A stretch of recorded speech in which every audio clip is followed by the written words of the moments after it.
Dad and Mom got into an accident on a Sunday afternoon while I was bringing in the laundry.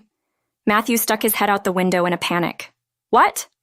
I hurriedly tossed a laundry into the living room. Apparently, a car had crashed into them while they were out shopping. Matthew and I quickly got into the car and headed for the hospital. My name is Samantha. I'm a 48-year-old stay-at-home mom. I quit my job when I married Matthew, a man who frequently relocates for work, and I've been focused on raising our child, Michael, ever since. But now, Michael is in college, and Matthew's work has finally stabilized, allowing us to move back to our hometown. Just when I thought about looking for a job again, Matthew's parents got into this accident. Andrew broke his leg, and Stella needed stitches in her arm. But thankfully, their lives were not in danger. However, they would need care for some time. If things don't go well, we might be looking at long-term care. Then, Matthew casually said to me, "You'll take care of them, right? Me? Who else? You're the only one who has the time." Oh, so homemakers have free time, huh? I'm increasingly finding Matthew's condescending attitude irritating. I even suggested hiring professional services, but he dismissed it, claiming it would be a waste of money. I've never provided elderly care before, and honestly, I didn't want to. But we owe a lot to Andrew and Stella, so I decided to give it a try. Well, it's not like I had a choice in the matter. The in-laws' house is a 10-minute walk from ours. They don't need us to move in or anything, so I plan to visit during the day. In the morning, I prepared breakfast, woke up Matthew and Michael, and sent them off. Then it's time for cleaning and laundry. Once that's done, I head to my in-laws' house to do their laundry, clean, shop, prepare meals, and assist with the rehab exercises. By the time all this is over, it's already evening. I return home, bring in the laundry, and prepare dinner. And if there's any issue at night, I'll head over to my in-laws' house. That's how life has been going on. The cycle continues, even on Saturdays and Sundays. All this time, Matthew is just lounging around at home. On a certain Sunday, I decided enough was enough and woke him up. "Hey, how about you visit your parents once in a while, huh? Why isn't that your job?" "What do you mean, your job? They're your parents. You've done nothing useful our whole marriage, so you might as well make yourself useful for once." What kind of way is that to talk? I wonder when he'll get tired of looking down on me. I never wanted to be a homemaker in the first place. When we got married, I was told that if I didn't move for his job, it would affect his promotions. Then when we had kids, I was told to focus on raising them, and yet here I am, still a homemaker. Frustrated, I headed to my in-laws' house alone. "Samantha, thank you for coming again today." Stella greeted me. She's holding laundry. "Whoa, Stella, you shouldn't be doing that," as I hurried to stop her. Stella looked sad. "You can't rely on me forever, Samantha. It must be hard for you too." Then, from another room, Andrew called me over. Unusually, he's sitting in the living room chair. "Samantha, have some of this on the table," was the gourmet pastry we'd seen on TV recently. "Andrew, this is..." "Remember we watched together." "I don't know what young people like, so I ordered what we saw on TV." Stella popped her head in from behind. Andrew made such a fuss because he didn't know how to order online. It was quite the ordeal. They both burst into laughter. For some reason, that made me really happy and tears started to flow. I wonder how the son of these two wonderful people turned out the way he did. Thinking back, Matthew used to be kind too. During my anxious days of pregnancy, Matthew would bring me jelly, thinking it would be easy on my stomach. Or when I was worn out from parenting, he'd sometimes bring me a cake as a little treat. But over time, he started looking down on me. This began about 10 years ago. One day, Matthew came home from work in an unusually bad mood. Apparently, he made a mistake at work, got demoted, and found out his new boss was a woman. Ever since, he seemed to develop a disdain for women, saying things like, "This is why women can't be taken seriously." I considered divorce, but then I wondered what would happen to our children, Andrew and Stella. So I ruled out divorce for the time being. I came home in the evening to find Matthew and our son Michael lounging around in the living room. "I'm home," no one replied to greet me back. Instead, Matthew, lying on the couch, bluntly said, "What's for dinner?" Michael, who was playing a video game, chimed in, "I want chicken. I'm hungry, so hurry up." "Chicken sounds good. Maybe I'll have a beer too," They both seemed excited, but I still had to bring it in and fold the laundry before even starting on dinner. I couldn't afford to cater to the whims of two grown men. It would be nice if you guys could at least help bring in the laundry, I murmured, ignoring their dinner talk. Matthew glared at me. Excuse me, isn't that your job? Well, how about you take turns caring for your own parents sometimes? You're a homemaker. That's your job. Period. My emotions skipped sadness and turned into anger, but Matthew just looked down at me and laughed. Being a homemaker is just like being a moocher. Why don't you try being useful? Michael joined in on his ridicule. Dad, you're so right. They both laughed at me, and that's when I lost it. Moocher, you two are the real moochers here. What are you talking about, Matthew and Michael? Both laughed, continuing to belittle me. Who do you think is doing all the cleaning, laundry, and cooking around here? It's for you all, isn't it? When I said that, Matthew responded with a laugh. We'd be fine, actually. Exactly. We can just wing it when it comes to cleaning. And for meals, we can just buy something. Michael joined in, mocking me, humming.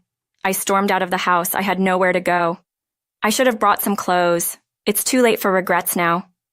Wait, I remember leaving some clothes at my in-laws. I used to change into them when I was caregiving, so I decided to go pick them up.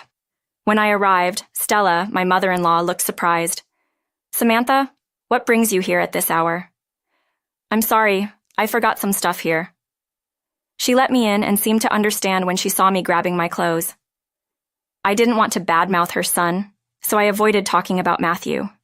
But Stella sensed something was wrong, so I told her everything. How could you keep quiet about this? She was livid.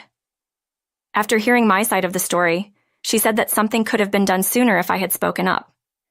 Matthew never acted condescending when he was at his parents', and he hadn't even been coming with me recently. Andrew and Stella probably had no idea I was treated like this. They told me I could stay with them for a while, so I agreed. Matthew and Michael never reached out even after I left. The next morning, while I was helping with chores at my in-laws, Andrew and Stella thanked me. It dawned on me that I never heard a thank you from Matthew or Michael. Then my phone rang. It was Matthew. When I picked up the phone, he suddenly cursed at me. Where are you? You made me late. It's your job to wake me up, and there's no lunch. What's the plan? Those words made something inside me snap. I was a fool to think that if I was gone, they might appreciate me a little more. Excuse me? You can't wake up without someone else's help? That's my job? That's laughable. If it's a job, then I'd like to get paid. Waking you up was a favor. You get it? You never said thanks for lunch or said it was good, yet you expect me to make it? No lunch, so what? Figure it out yourself. I snapped back, and the line went dead. Feeling a bit relieved, I got something off my chest that I've been holding in for a while. When I walked back into the living room, Andrew and Stella greeted me with applause, apparently having overheard the phone conversation. When I shared with them that I might be getting divorced, Andrew lowered his head. Don't worry about us, Samantha. Do what you think is best. I'm sorry for my foolish son. Taking their words to heart, I asked if I could stay here for a while as I look for a job, and they graciously agreed. A few days later, I called Matthew and told him I wanted to talk, asking him to come over to my in-laws' house.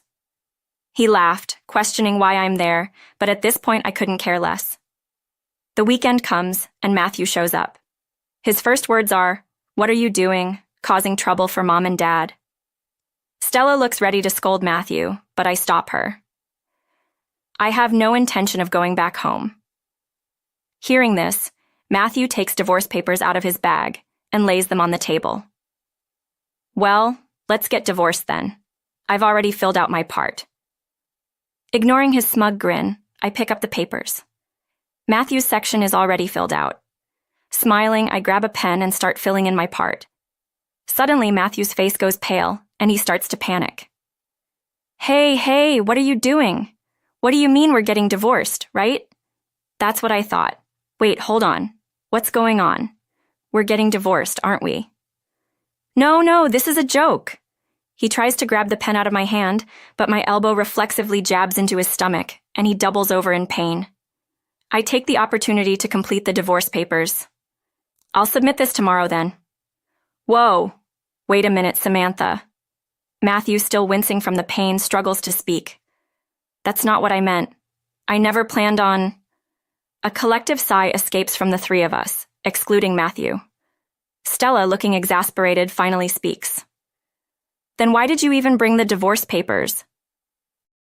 So you're saying... I spoke up for Matthew, who seemed lost for words.